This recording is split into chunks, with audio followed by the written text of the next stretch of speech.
The Spinoff Podcast Network. Love news but find keeping up a bit overwhelming? Well, Newsable is the answer. It's your daily fix of everything worth talking about. I'm your host, Imogen Wells, and in about 15 minutes, I'll bring you what you need to know from Aotearoa and around the world and explain why it matters. Newsable tackles the big stuff without taking itself too seriously. Listen and follow wherever you get your podcasts.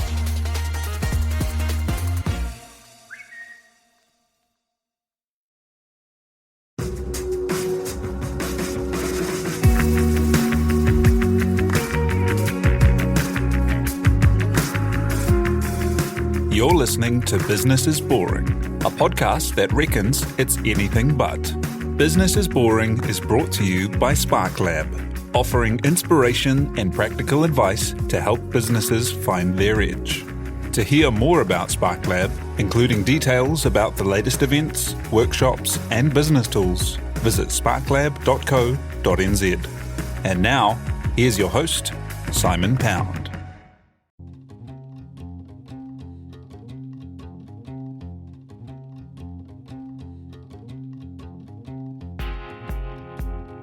You're listening to Business is Boring, a podcast that reckons it's anything but.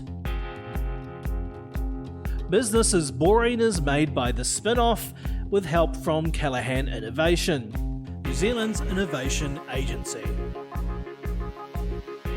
Here's your host, Simon Pound. In a few years, people will probably be looking back and think it was absolutely bananas how many people had cars and how little they use them.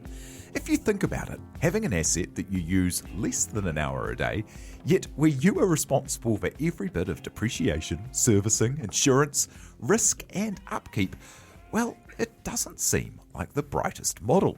And as cities begin to price in all the free space cars are given in the form of road parking, as automation advances and as urban density increases, the days of every family having 2 cars are looking pretty much numbered. But the thing is, cars can be really handy, and although you may not be best to own one, having access to one can be a real win. So around the world, car share services and car-on-demand services are springing up, and in Wellington, New Zealand, a particularly interesting homegrown one is in operation.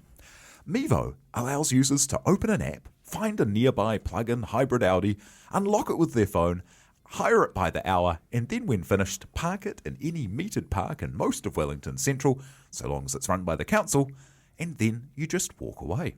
It's the convenience of a Lime scooter, except sanctioned by councils, and cutting down road clutter instead of adding to it. The idea has launched with some impressive backers on the board, and with investment from Z and Audi NZ, and with a novel carbon-positive approach to offsetting emissions, where they sequester 120% of what you make and into rainforests that will actually retain the carbon. It's a very cool idea, with thousands of users, many ditching their cars, and it's becoming part of the transport mix in Wellington. To talk the journey, where it could go from here, and what transport might look into the future, CEO Erik Zydervelt joins me now.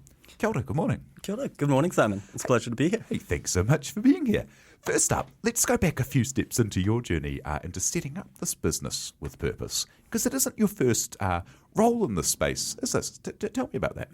Yeah, no, I actually, that was the goal, was to get in and be a change maker, whatever that means. And so it's been a topsy-turvy journey to get here. But started out just saying, well, how can we rebuild this world we live in? Because a lot of it needs to be in our generation. And kind of went through, in terms of Mevo, this fairly, I don't know, maybe a little bit calculated path. And we went, well, most people live in cities, and that's just going to keep going and getting more and more. And then we're like, okay, well, most impact is tied to a dollar spent here or there. And we're like, okay, well, where do people spend their dollars? And it's housing and transport and food. And we went, well, housing turns over about once every 100 years. Transport turns over about once every 20 years.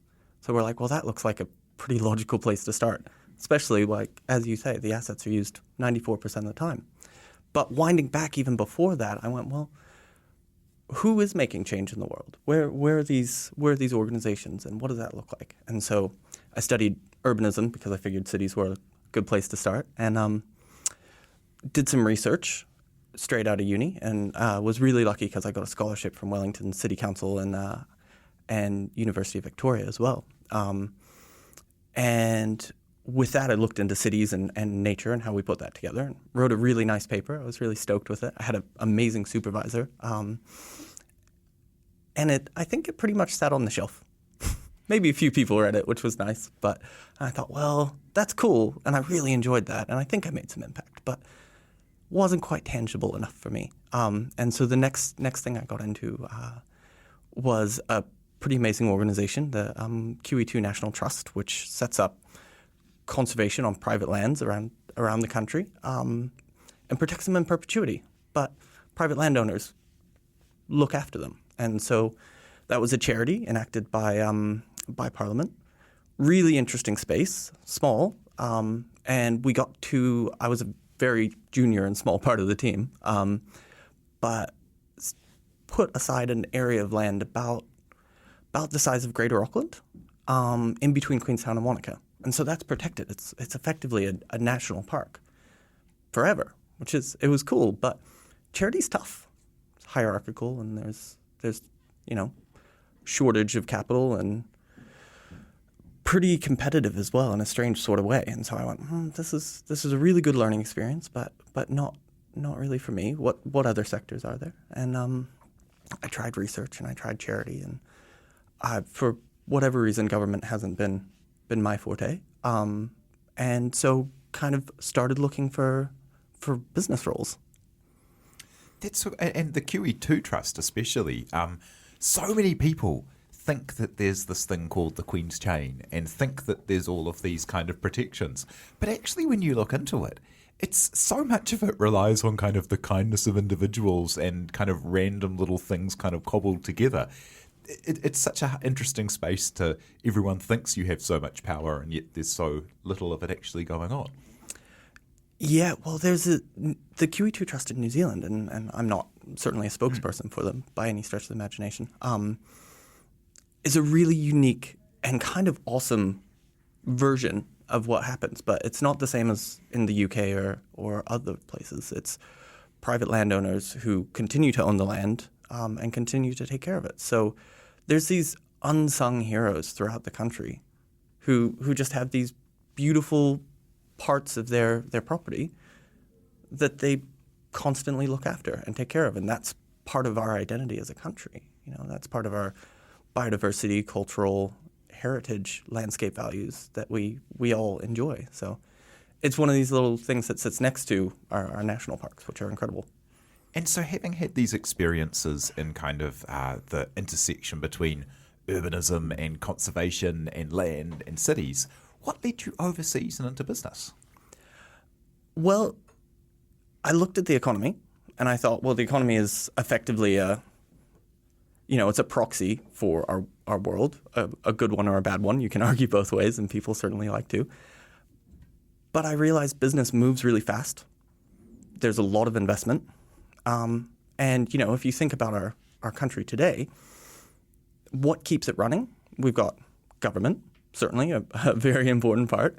And then we've got these big industries, right? We've got FMCG, so supermarkets, fast-moving consumable goods, telcos, the Sparks and Vodafones of the world, banks, energy companies, certainly, fuel retailers like Zed. Those are the backbones of our country. And so being able to make change on that sort of scale is really appealing. And in terms of getting into that, I found a really incredible role after QE2 working corporate strategy, because I thought, well, the person writing the strategy is probably quite likely to have, a pretty enjoyable part of the impact. Tell me about the Bamboo Initiative. Yeah, so the Bamboo is a conscious travel company that I work for. Originally, it came from an organization called Global Volunteer Network, which had been operating out of New Zealand for 14 years. And one of these another unsung hero, but on a global stage, Colin, the founder, is a mentor and really good friend of mine. Projects all over the world, but the volunteer space and the travel space has just changed over 14 years. So Colin and I put our heads together and worked on just radically pivoting the business. And we looked at effectively North American, English, Canadian, European university students and 2-week travel. So think Kontiki, right? And we all have our different opinions on that, and a lot of people have been on great trips like that. But there's these communities that they pass through, and more in developing countries, or partially developed countries, like places like Thailand and Cambodia. Those can have good or bad impacts. And what we said is actually the tide is moving on how people want to interact when they travel.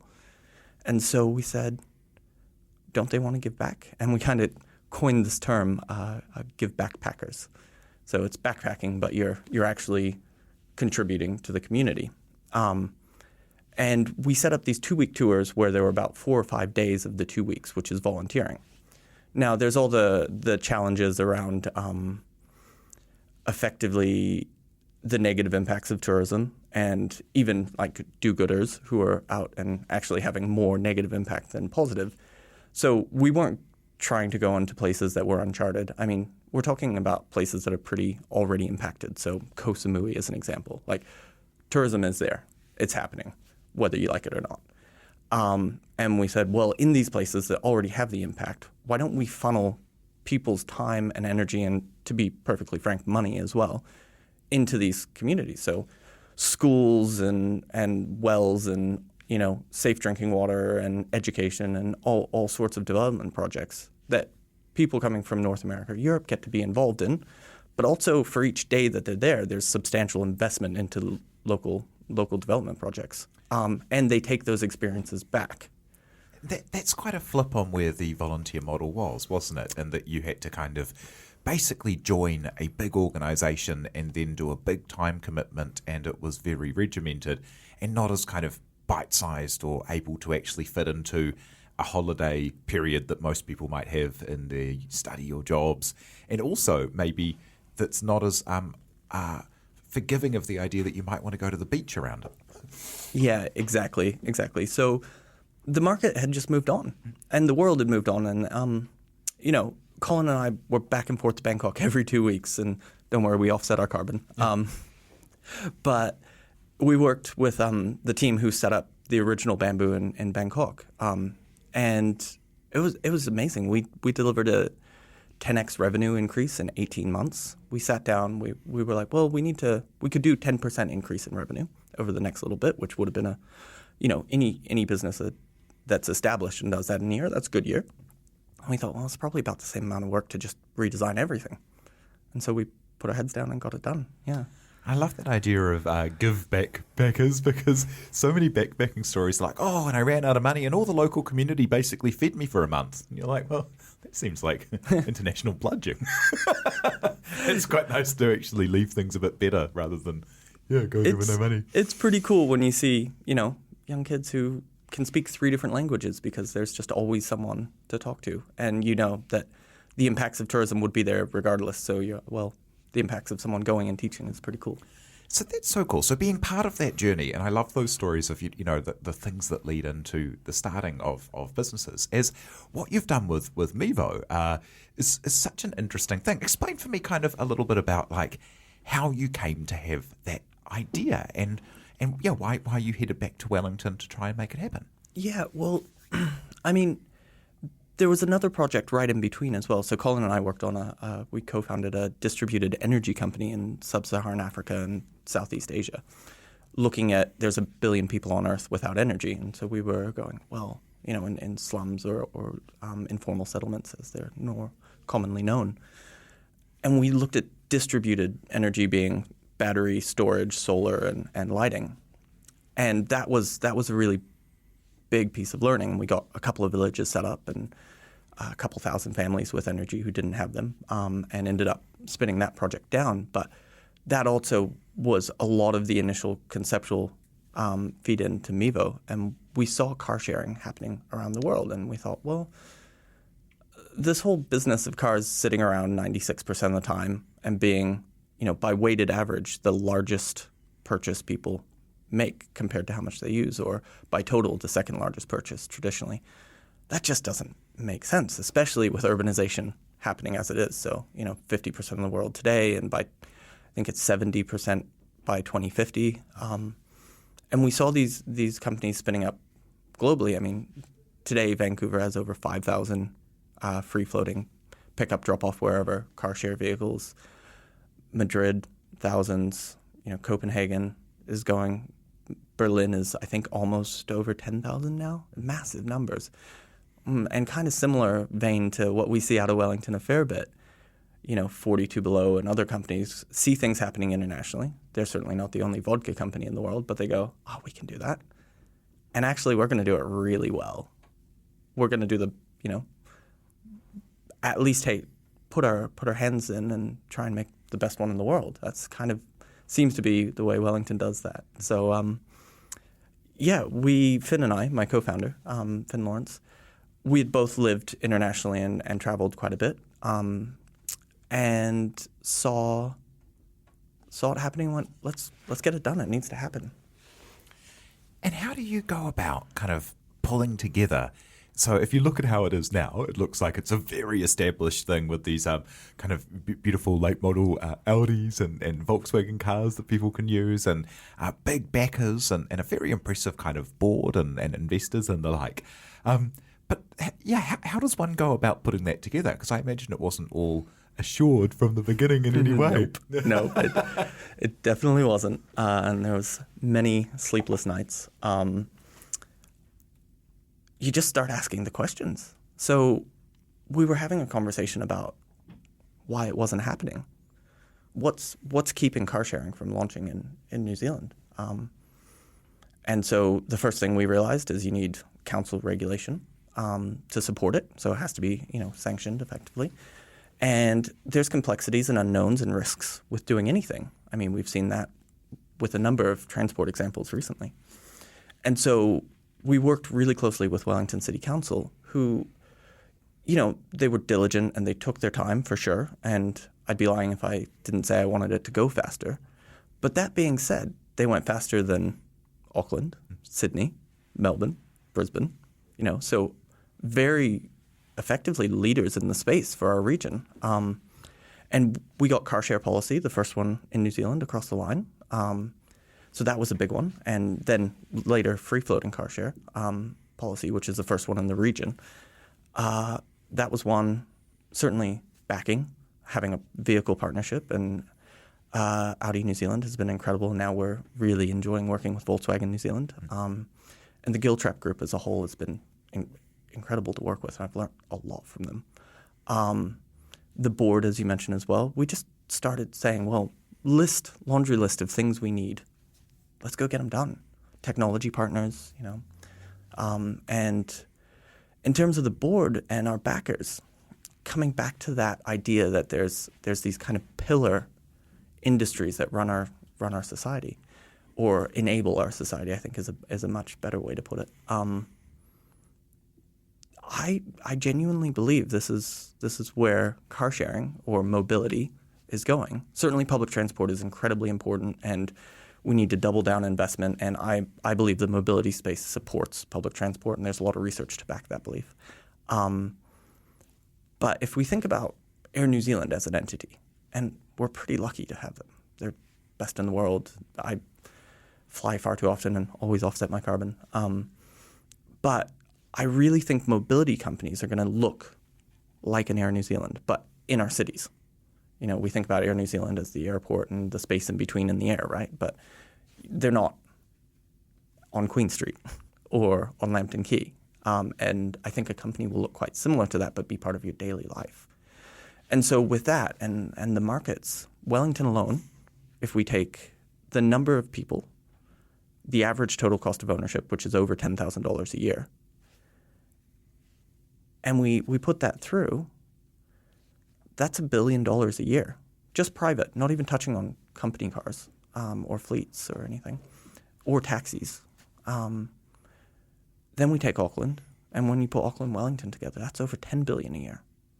And so working on a problem that big, you need good, steady, experienced hands who know how to run effectively a utility. And so we went out and found them, and just endlessly humbled and grateful to have them, because gosh, we wouldn't be where we are without them. And Zed has just taken an incredible leadership. You look at how Zed approaches climate change, how they work with the climate change leaders group and a number of others in their position on, we sell fossil fuel and they directly import a large percentage of our emissions if you think about it.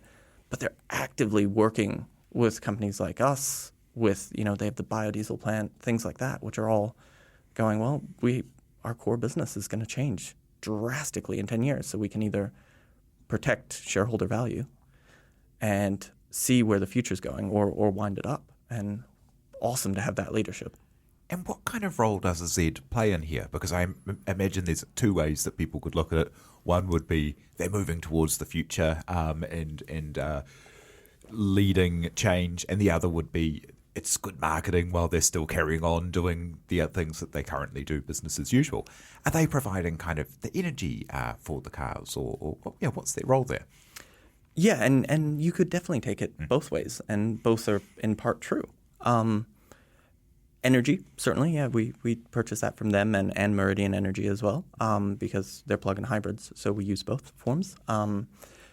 More recently, as we continue to grow the relationship, we're absolutely delighted to have Julian Hughes, who's their new head of strategy, on our board. That's pretty cool for a pretty early stage company to have head of strategy for, their market cap's over $3 billion now. And he's doing that Monday to Friday, and then in his extra time, because he's a busy man, he works on Mevo too. That's pretty awesome. And if you go by the numbers that we look at, so for every car we put down, international research at least backs 10 cars are taken off the road. So that's an order of magnitude reduction in vehicles. And we've pledged to go full electric as soon as the market catches up, because there's some range that we need and a few other bits, and the price points are still quite high. So I'm really excited to see the government making noise about EV subsidies coming through. But if you go 10 to 1, that's effectively, give or take, 4 million cars to 400,000. That's a big impact on a company like Zed, and especially when they're going electric. So it, to me, seems like pretty good strategy to be to lock in the energy supply to the thing that's going to the value shifts. So the value changes from energy supply to mobility, access, and that's a pretty drastic change as well. So having some brilliant analysts that they've got on their team supporting us as well, and then the show of support and leadership and belief in our vision, that's big.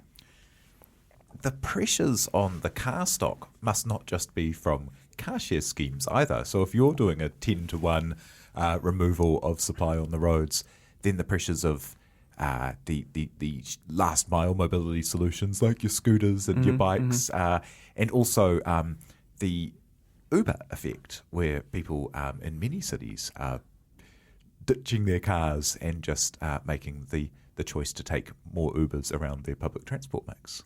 100%. So if you think about it, I quite like to use the analogy of building a house in terms of like how people meet all their mobility needs. So if we think about day-to-day getting around in every form, if you were trying to build a house and you just had a hammer, one tool, pretty rubbish house probably.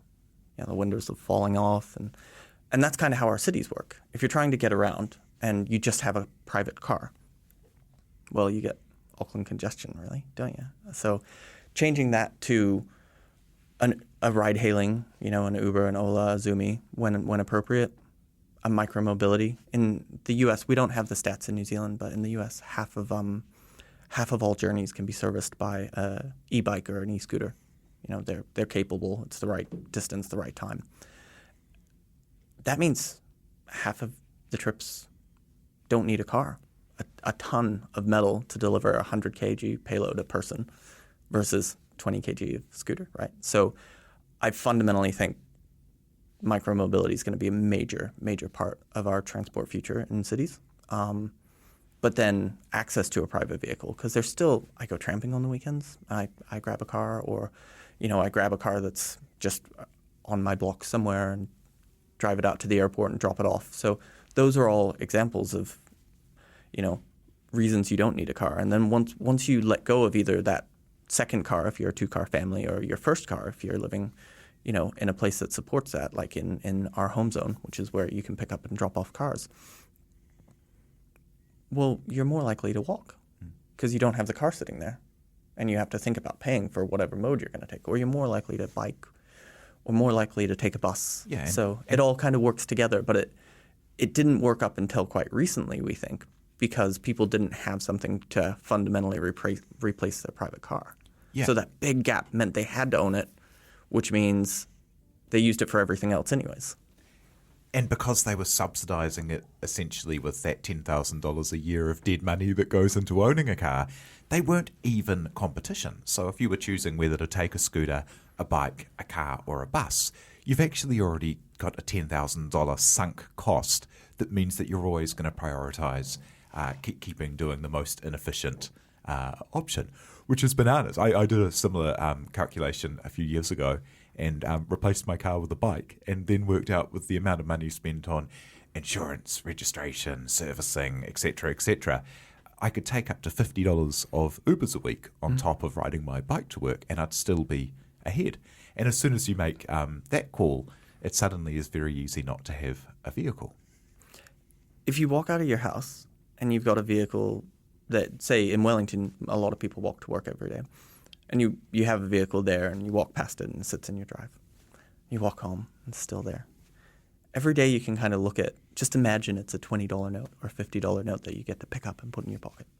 So from build... Or on the other side, set fire to. Well, there is that, yeah. And you build that into the thought of cities that we want to live in.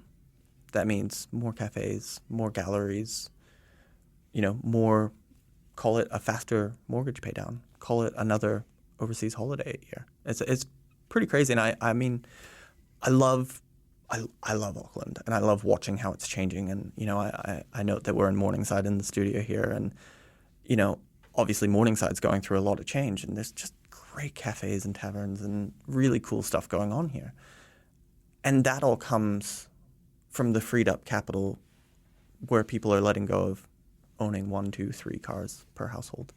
And density and public transport links, with a train station a couple of 100 metres away. Absolutely. Like some of the only areas where we do have 4 to 6 story apartments kind of working.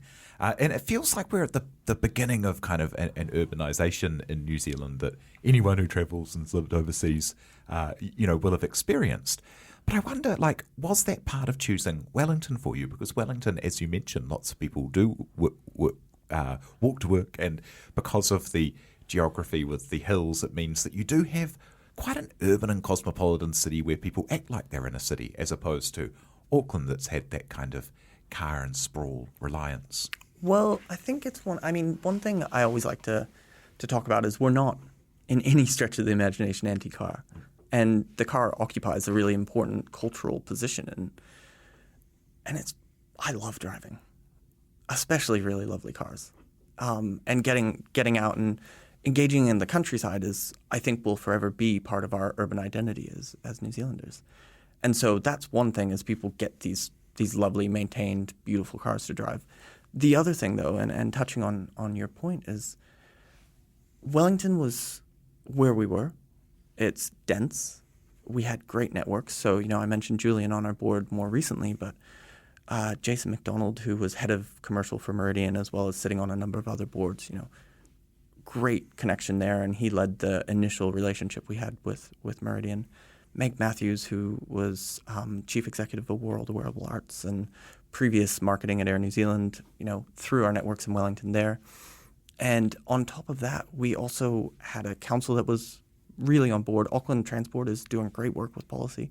They've got a draft free-floating car share policy under review at the moment, so it's coming. But it's a fairly capital-intense exercise. We have a lot of new cars, and they're not cheap. And we lease them, but someone's money is still at play on that. And to prove the model, you need a network that's functional and has pretty good coverage. And our home zone in Wellington is pretty small, needs to grow a lot, but it still covers a lot of the city. So to do the same thing in Auckland would be 5, 10, 20 times the capital investment. So we can prove it out in Wellington, take our learnings, because, like any business, we didn't get it right from day one. We've been improving and improving and improving and learning and growing and delivering better and better results month on month. I mean, for over 2 years, we've been delivering 20% month-on-month growth of trips. Just that number today still blows my mind. It's similar growth metrics to Slack, actually. But Wellington was a great scale model, really, and we think the learnings from there will be applied, albeit differently. Auckland certainly will be a different market, but a lot of them will work really well here. So when we come in, the expensive learnings were done in miniature, I guess, and can be applied. And then when we look at, Auckland's a great analog for, it's a 1 million person version of a Sydney, which is 5 million, and a Melbourne, which is 5 million. So when you put those markets together, when you type Brisbane into that, so you've got 5 markets, that's a $100 billion a year market. And that kind of the innovation-friendly environment of the Wellington Council as well. Like, Auckland is a million miles behind in terms of parking. There's been an app forever that you can just use an app to be able to park in your car if you've applied for it and gone through the process, rather than getting out and bothering with all of the things. You hang a thing up in your windscreen to let people know that you're in the right place. Like, there's all of these things that Wellington's been open to. I wonder, like, when you look at Uber, for example, it had a bunch of different killer apps within its model. And I wonder, those being kind of, you don't have to pay at the end of the journey. You can see the driver coming towards you. You don't have to, if you have the safety and security of knowing who the driver is that's going to pick someone up late at night. So that's been a huge thing for safety for users. They had all these different killer apps all together. What would your killer apps be in the service? Because I wonder if one would be that ability to not have to find a certain docking point to drop the car back off, but being able to leave it anywhere in this home zone just seems to me like a super kind of like killer app for you. So, I mean, first I've got to come out for the parking team at Auckland Transport. They're actually really innovative, and the AT Park app works really well. So, and they've been great to work with leading up to in the policy development. But in terms of killer apps and what works really well, it's simplicity. It's just being able to, it takes 7 seconds to get effectively keys to a $70,000 asset. You hit reserve. It's waiting for you. I don't know if anyone's gone hunting for a scooter and had it disappear when you're on the way. That always really annoys me.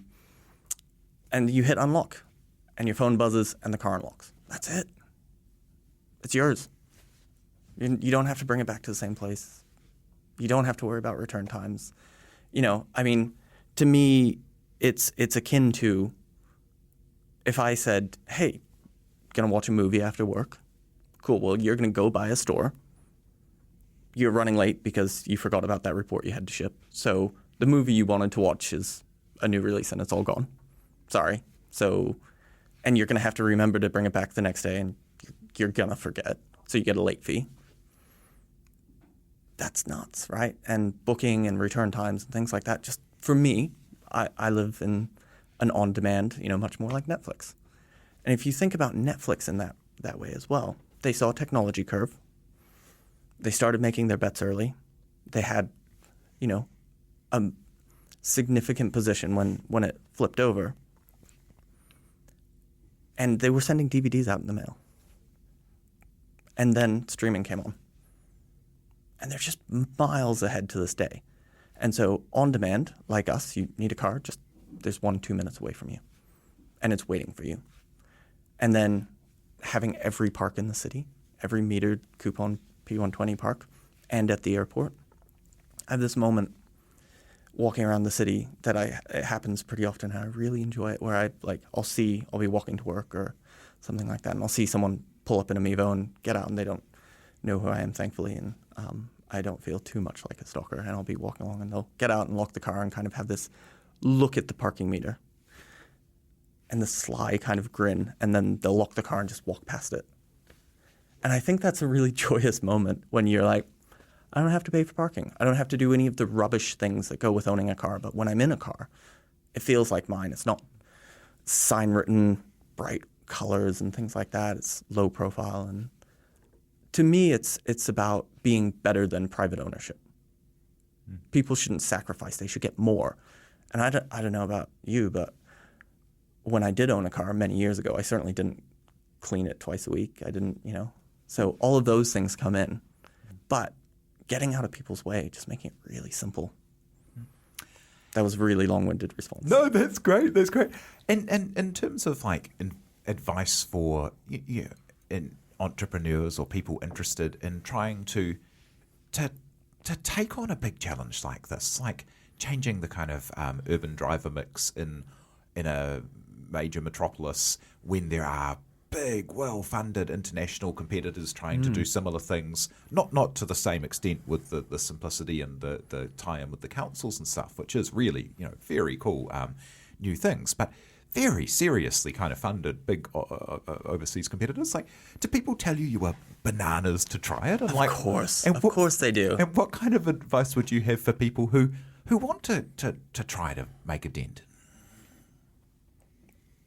I think it's just commitment and really being willing to weather a storm and just keeping at it day in and day out and making sure you've got really good support systems.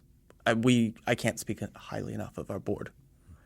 And we've had them pretty much since our first funding came in.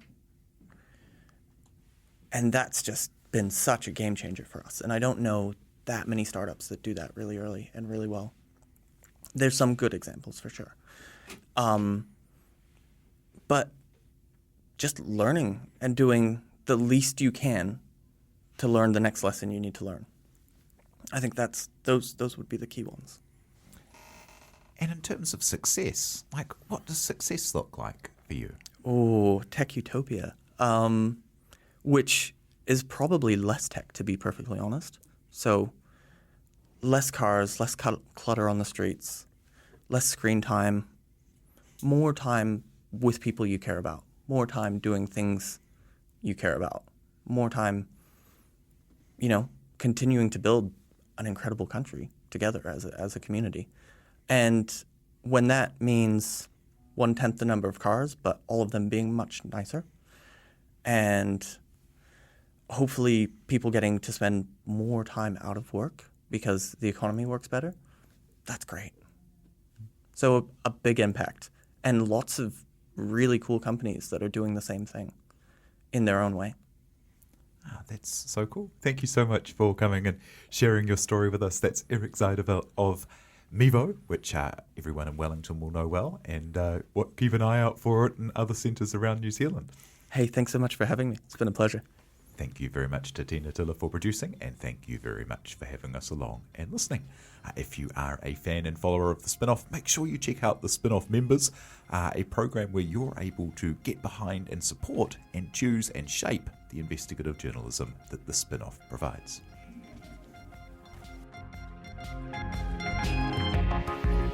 You've been listening to Business is Boring, presented by Simon Pound.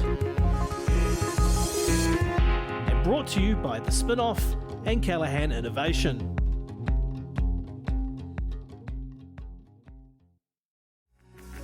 From the Spinoff Podcast Network, that was Business is Boring, brought to you by SparkLab. Make sure you're following Business is Boring wherever you get your podcasts. And for more information on SparkLab, visit sparklab.co.nz.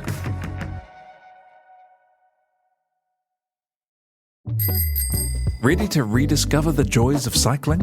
With over 300 kilometres of cycle paths across Tāmaki Makaurau, jumping on your bike and going for a ride is such a fun way to discover the city from a different perspective. Cycling is getting more and more popular across Auckland, so now's a great time to join the hype and give cycling a go. Head to at.govt/cycling to find your nearest cycleway today. The Spinoff Podcast Network.